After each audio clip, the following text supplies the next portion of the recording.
Hi divers, Alec Peirce, Alec Peirce Scuba, Vintage Diving. Have I got something exciting for you today? A lot of you folks, and by the way, thanks for all your comments on the series, on tech tips, and on Vintage Scuba, this series, and on my sea hunt too. A lot of you are enjoying sea hunt. But anyway, I really appreciate those comments, so please keep them coming. I really enjoy them. I try to answer them. I used to answer 100%, tough now, but I'm still 70, 80%, and I'll try to get back to you if I can. So don't be afraid to send in a comment or a question or an idea for a Vintage Scuba episode or a tech tip. Anyway, you're going to like this. This is actually blows my mind when I think about it from 40, 50 years ago.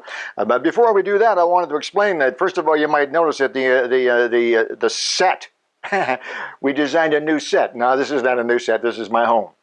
We live in the country, a long ways from home. We call this a ranch. It might be a stretch on the meaning of the word ranch, but it's big, and we have lots of land. We have no neighbors, and we do have horses. So the ranch works. I'm not a farmer. And it's a beautiful place where Diana, my wife, and I live, some distance from the city. And for a variety of reasons, we thought that for the winter months anyway, we'd invite you into our home. We have the fire going back here, and it's a kind of a cool day outside, a bit wet and windy, but inside the house, it's just gorgeous. In fact, I asked Kevin, you know, I hope you don't mind, we're very proud of our place. It's not pretentious. This is not a castle, but it's comfortable and we enjoy it. I asked Kevin to put a couple of pictures, maybe, I don't know if he has a few seconds of a video maybe, of the ranch, so you can get some idea of why we like being here. Yeah, I think you'll enjoy it. But let's talk about this particular item. This is it. That's it. What the heck is it? Well, some of you, if you're experienced divers, are probably already saying, gosh darn it, that sure looks like a rebreather. It's exactly what it is. This is a rebreather. Homemade rebreather. Now, I'm not suggesting, by the way, that you guys go out there and get some parts together and head to the garage and build. I'm not suggesting that at all. This is Vintage Scuba. I'm only showing you what we did in the past. This is not a go out and build one. No. But let me tell you about it, because it is pretty neat. First of all, this was built in the early 60s. I'm going to say about 1963 and 1964, thereabouts. And it's one of those interesting do-it-yourself things for scuba diving that was not in any books, not that I can recall anyway.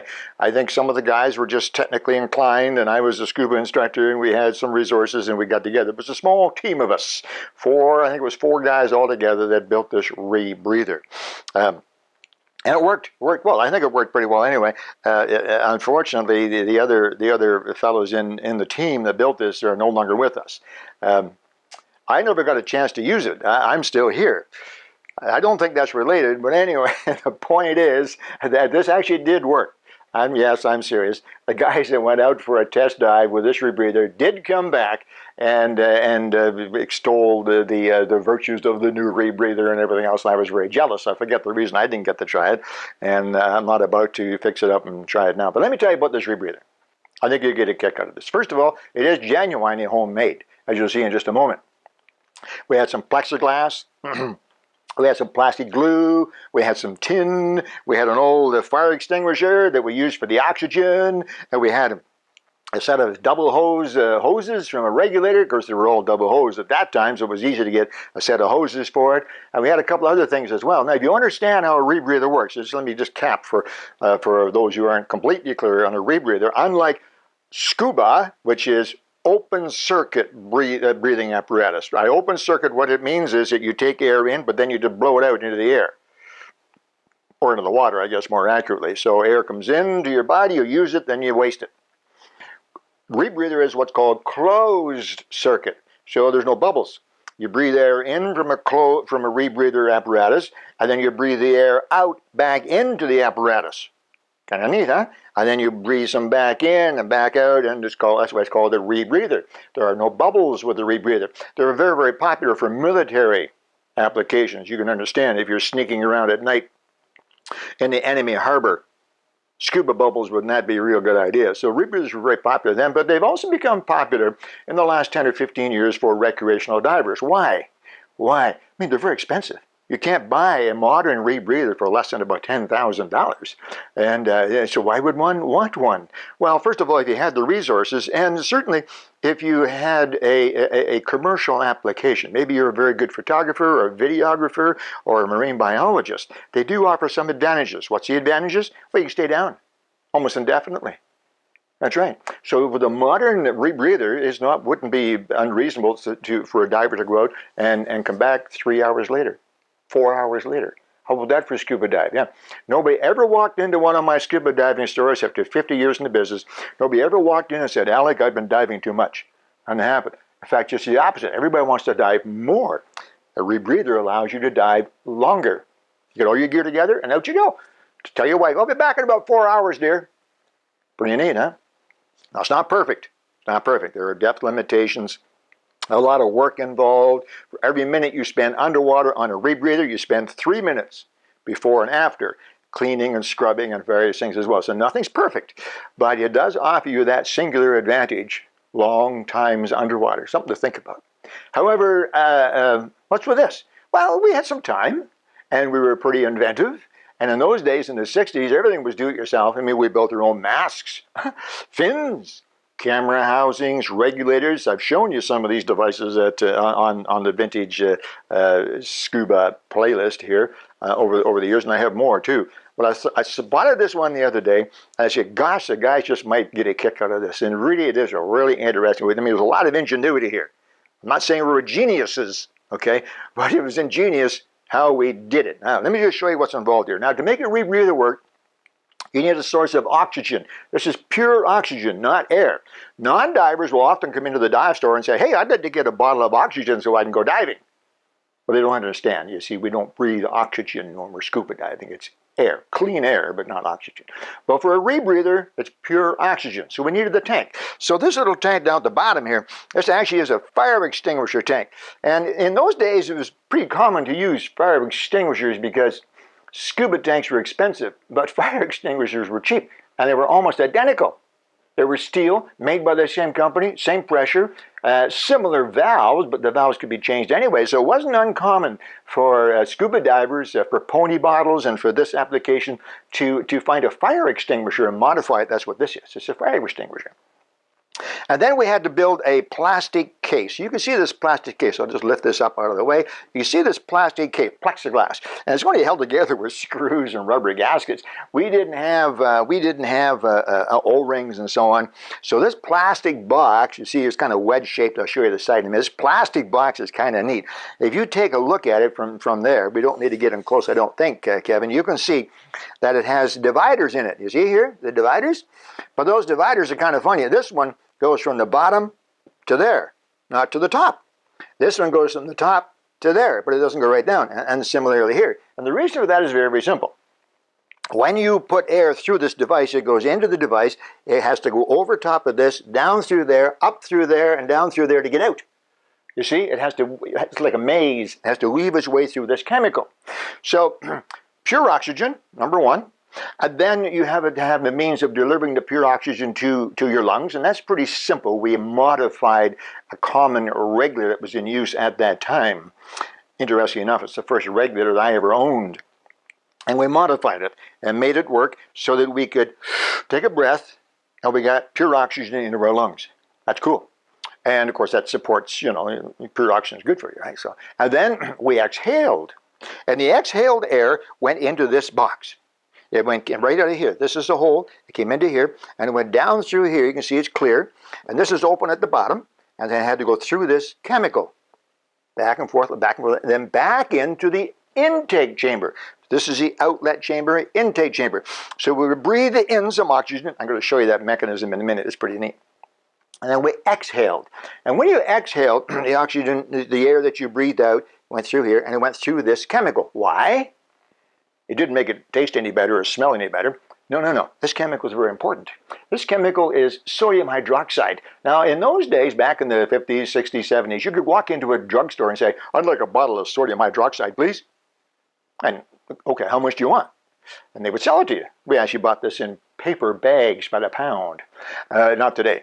You can't do that. But very few chemicals are raw chemicals anymore. They're usually a commercial brand. So if you have a Rebreather day, you go and you buy Sorbisol, I believe it's called, as one brand. So they all have commercial names. It's the same thing.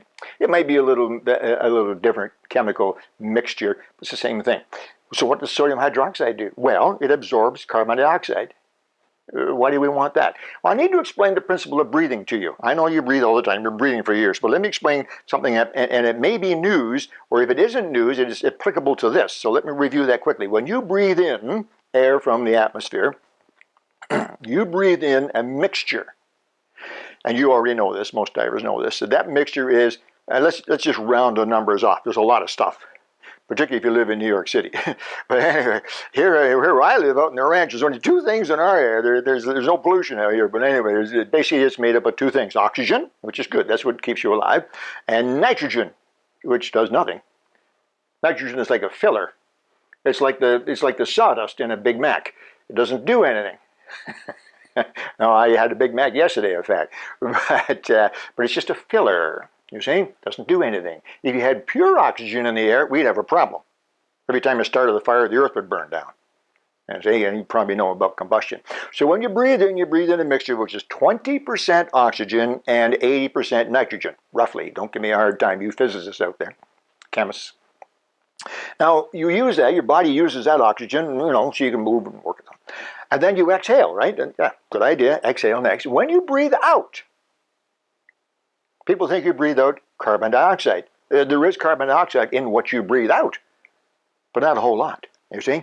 The 20% oxygen you breathe in, only a little bit of it's used, only about 3%. So when you breathe out another mixture, and it is still 80% nitrogen, because it doesn't do anything, it just goes in and out, in and out. So the 80% nitrogen comes out, the 20% oxygen has been changed. Now you breathe out 17% oxygen and 3% carbon dioxide.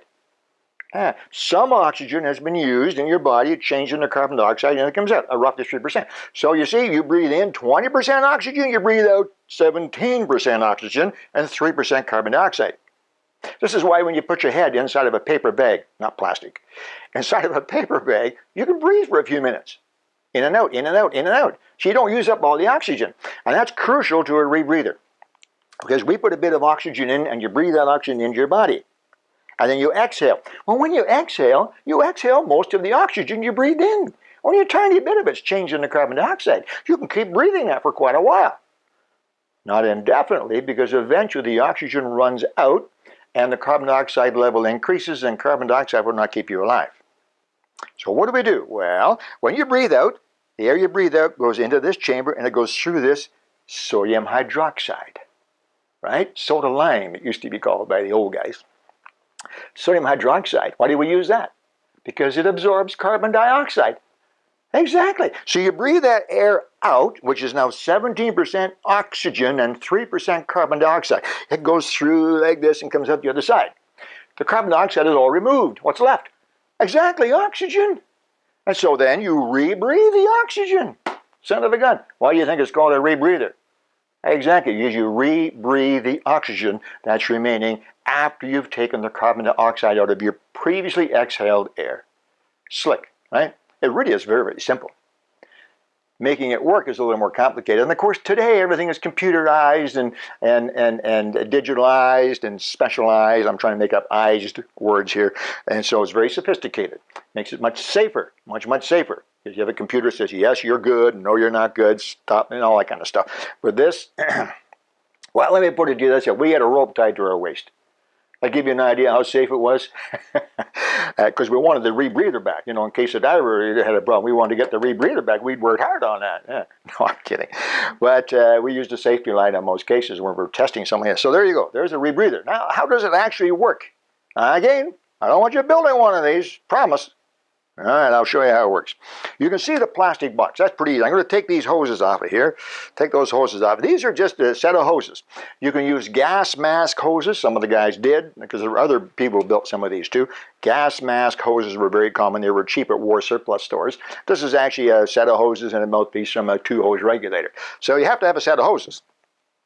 But other than that, the rest is just Simple stuff, household stuff. Yeah, you can swipe it from your mom. So you got a plastic plexiglass box here.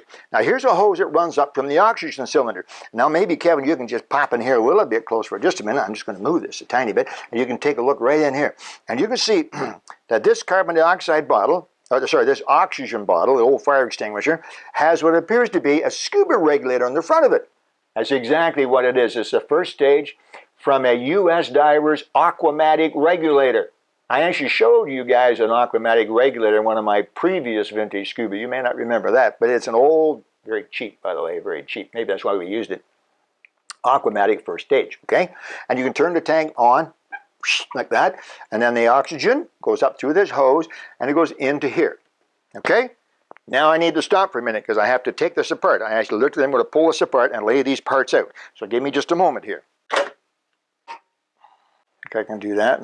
Okay, let's get this strap off of here like that. We'll take that strap off of that side. That strap just holds the plastic box in place. Oh, let's disconnect the hose. And now, once you do all of that, this plastic case comes off like that. You see, it's full of chemical. It's a bit heavy. So we'll take that off of there like so.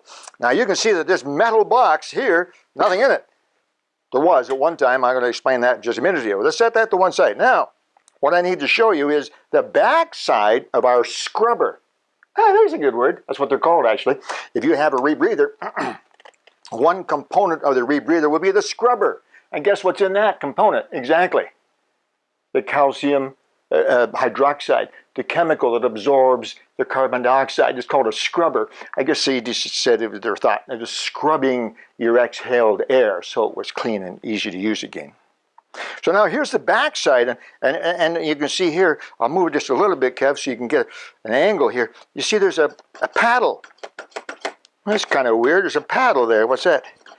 That's all it does. It's just a paddle. But if you like to take a close look right in here, I think you can look in here, Kevin, and look right inside. Can you see inside there? It's a little dusty. Take a peek right in there. Now, if you won't recognize this, of course, but that is actually the second stage. Stay on that for a second, Kev. That's the second stage of an Aquamatic. There's two levers in there connected to that hose. Now watch. When I push on the paddle, can you see how they open inside there a little bit? And that lets oxygen in. So when I move this paddle, oxygen goes in. It goes through that screen. Maybe you can see that screen and behind there. And the end of the the sodium hydroxide, like this, over to the exhaust side, or over to the intake side, and you get fresh air. So this oxygen in here, and you breathe, and then you exhale, and back it goes. So this little mechanism here, all that does is let oxygen in. Now you can reach down with your hand and turn the oxygen off and on. So if you don't want oxygen, why would you not want oxygen? I'll explain. If you don't want oxygen flowing, you can shut it right off. This mechanism still works, but just nothing flows out of it, you see. And then when you need more oxygen, you open the valve a little bit, and then when this valve flops like that, you get oxygen through it. So really the principle is simple. You suck on it, oxygen comes into your lungs, just like you do right now with the regulator. It's the second stage. And when you exhale, the exhaled air goes into the scrubber, and what's left over, which is oxygen, goes back into that same inhalation chamber. And around it goes, just like that, just that simple. Well, that's fine, but you know I'm particular. What makes this work? Well, you may find this hard to believe, but the one thing that's missing in here that we had that was connected in here and sealed is our hot water bottle. Our hot water bottle is missing.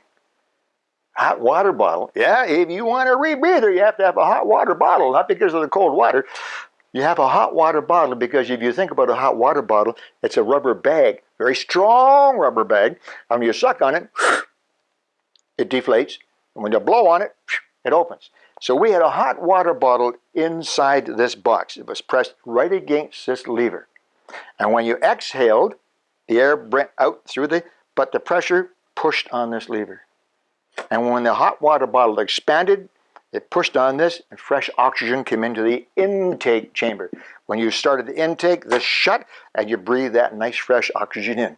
When you exhale, the hot water bottle expanded, blew up, pushed on this, let fresh oxygen in. Your exhale air went through there, got scrubbed, came into here. You inhaled fresh oxygen. Just that simple, folks. I used to say, you go out to the garage, you go out to your dad's garage and go down to the Home Depot, get the stuff together and build one. No, I didn't say that. I did not say that. But you can see how ingenious, when I said earlier it was ingenious, it really was. We took a fire extinguisher, we built this tin box, attached some straps to it, plexiglass fastened with screws and rubber gaskets, and we made up this little paddle and this mechanism. There's a little adjustment on it so you can determine how much how about that? Simplest thing in the world. I should quickly, while I have this nice and light, because it's quite heavy, I should just very quickly show you how this sat on you, because it was pretty neat. But essentially, it goes on just like a scuba tank. You see, it's got a harness. It's got a harness just like that. So it's just like a two-hose scuba unit. I'm going to slip over here, Kevin. I'm not sure if you can focus on that. Let's just see. You see what you can do, and I'll see what I can do. Maybe I can get this thing to work properly here. Maybe not. There we go. So this went on one shoulder like this, and the other went on the other shoulder like that, and you put this around your waist, and I had a quick release buckle, same quick release buckle that Mike Nelson used in Sea Hunt. You all know all about him from my Sea Hunt playlist. That went around the tummy like that, and off you went. Put your hose in, and there you go. And you had to be able to reach back, you see, to the valve, which is right here on the tank, so you could put more oxygen in or less oxygen. You could turn this on and off very easily, right there, off and on, just like that. No bubbles. See you in a few hours. Yeah, I'll be back later. Bye. Rebreather. Quick release buckle, and off you went. There you go, folks. Do it yourself, homemade rebreather. Pretty slick, huh? Hot water bottle, bit of tin, and away you go. Now, let me tell you just a little wee bit about this particular rebreather. It was used, and it worked pretty well.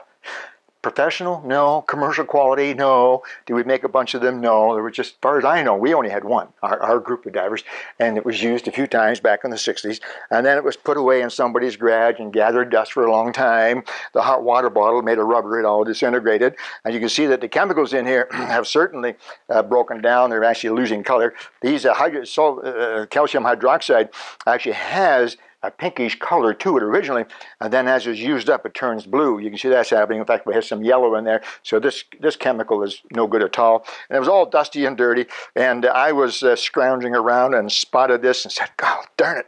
And I remember that. It brought a big smile to my face and said, I'm going to get this thing cleaned up and see if it still works. So it was an exciting time, the 50s, the 60s, even into the 70s for scuba divers. If you had a bit of ingenuity, a little skill, some ideas, you could do almost anything. And there it is. That's an old vintage, homemade, do-it-yourself, homemade rebreather. Hope you enjoyed that. Now, if you have some questions about this, some specific questions, I'll try to answer them. If you have any questions on how to build one, I will not answer them. No, I don't think you should do that, but it's pretty neat. For display purposes, how about that? Hope you enjoyed that. Alec Peirce, and again, welcome to my home. I hope you've enjoyed that as well. Alec Peirce Scuba and Vintage Scuba. We have lots of more exciting things from the old days of scuba diving coming up. Thanks for watching. Talk to you soon.